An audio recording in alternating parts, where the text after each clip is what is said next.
Welcome to episode 3 of our Genealogy AI Face-Off.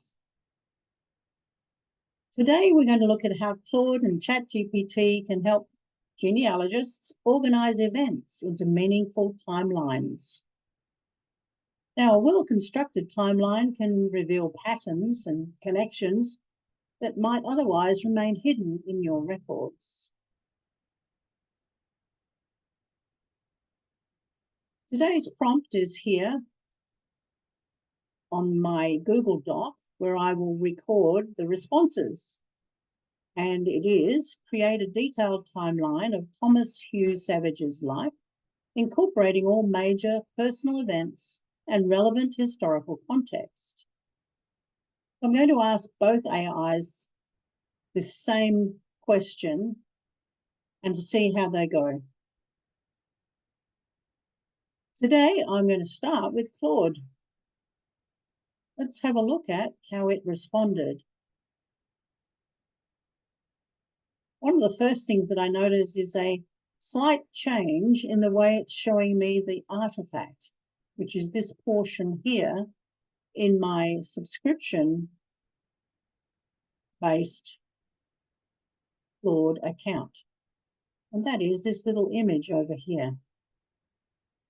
It wasn't there yesterday, but it's there today.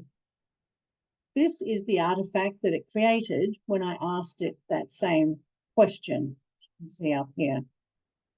And then it tells me what it did below and how it organized everything. So let's have a look at this in detail. And here you can see it on the right-hand side as a downloadable artifact. And one of the other things that I can do is copy this so that it stays inside the project materials for Claude. I'll just copy that for the time being. It's gone through the early life in Wales with various significant dates and what was happening. Then the migration to Canada, marriage and early family life, midlife and family developments, and later years. All good and all accurate because it's got that information from my own research documents. Then at the end, it's gone into that last part of my prompt, which was to incorporate relevant historical context. And it's put it at the end with headings such as Welsh agriculture and migration, early 1900s to 1920s, the Great Depression and World War II in Canada, 30s to 40s, and post-war Canada, 50s to 90s. Very useful information that I can now use to further transform my story about Thomas Hugh Savage into something that has more personal contact and connections with his life in both countries. The Claude has produced a fairly comprehensive timeline. And what I particularly appreciate is that it has incorporated that historical context. And this, I believe, this historical framing helps us understand the external forces that shaped his decisions. I can now download a copy of this and put it into my Google Docs if I choose. Let's go across now to Chat and see how it handled the same prompt. Here's my prompt. And here is the detailed timeline produced by Chat. And note the differences. I like the fact that it's put in place small emojis, icons, and then divided it into those portions the same way as Claude did, early life in Wales. But notice the differences here. It's put the historical context right alongside that particular fact. So the early 1900s saw Britain at the height of its empire, with industrialisation shaping rural life. And here, from the 1904 to 1918 World War I, and how it disrupted many Welsh communities, affecting families through military service and economic hardship. Thomas Hugh was too young in that time period to be a serving soldier, but it would have impacted his life in that some of his uncles may well have been in the war.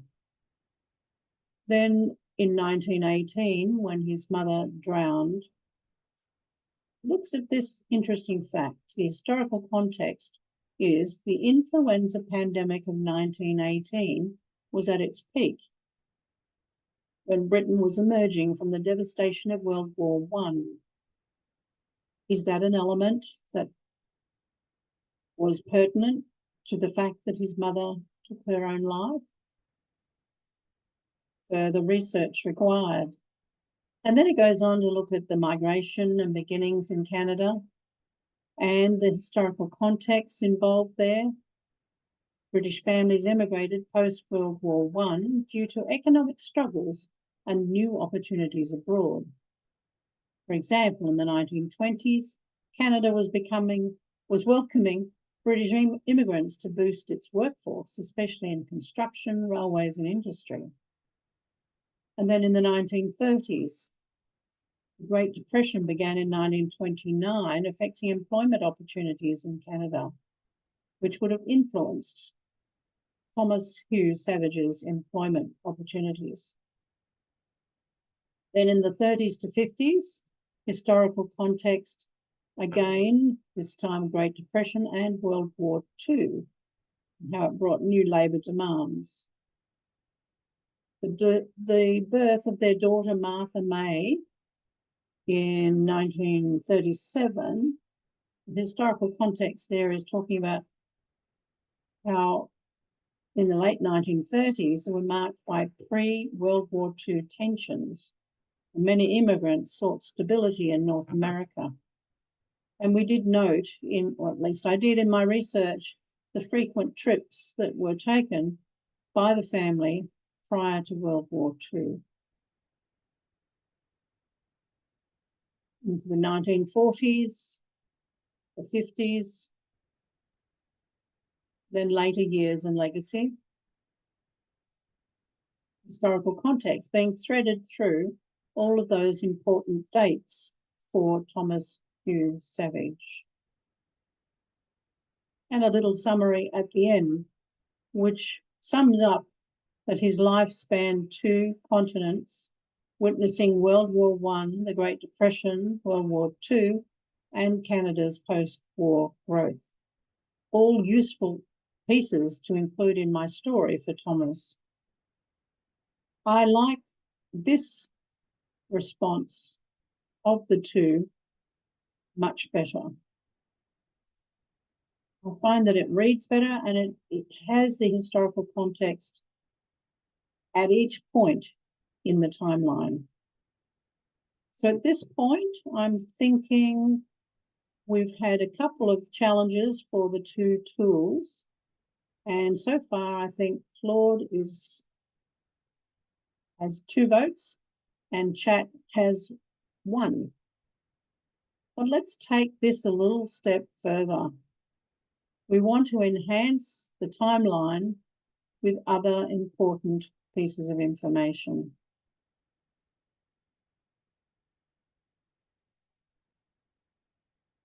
And we've done that here in Chat GPT. Let's have a look at Claude. We'll see how it goes in real time. Here's the same prompt. And it's inside a project where it has the knowledge base of Thomas Hugh Savage. Let's execute and see how it handles that.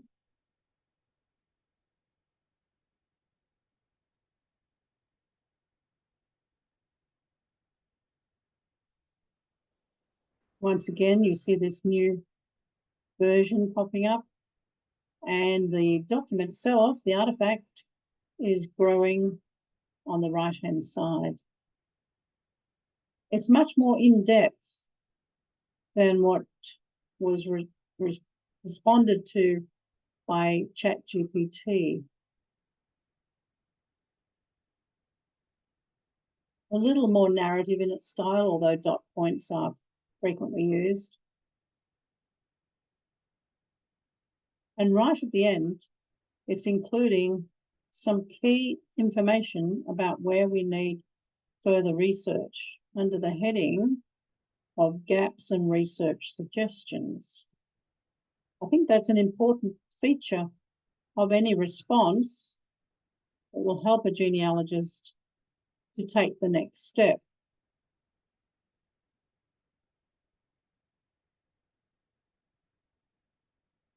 So with this enhancement, we can now move further forward with the research part of our project into the life of Thomas Hugh Savage, or at least I can. I'm hoping that you can duplicate this process, this workflow process, for your own ancestors. And have a close look at how both tools are handling the responses. Right at the end, Claude has come up with some recommended research repositories that I might not have thought of looking into. The Welsh Archives for birth, school and early farming records, I have looked into. The Library and Archives of Canada for immigration and naturalisation records, something that I need to do. Toronto City Archives for the directories and employment records, another piece of research. Coming back to Wales, perhaps the Pembrokeshire newspapers for context on mother's death and local farm life. And the Quebec Provincial Archives for understanding Emily's presence in Noranda. And as it says at the bottom, the enhanced timeline combines documented facts with historical context to better understand Hugh Savage's life choices and experiencing the identified gaps and suggest directions for further research to create a more complete biographical narrative. Claude, I think, is coming back in again. I think I like this response even better than Chat. So now I can put both of those responses back here in my Google Doc.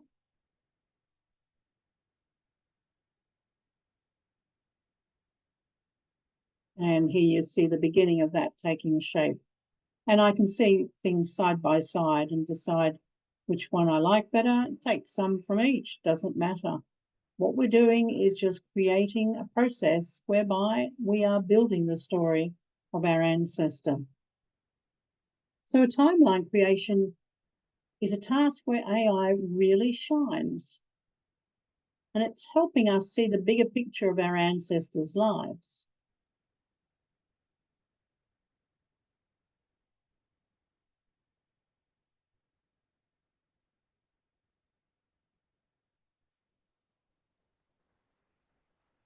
Now, in our next video, we're going to be exploring how AI tools can help with historical context and help to explain the social, economic, and cultural factors that influenced our ancestors' decisions. So I will see you then.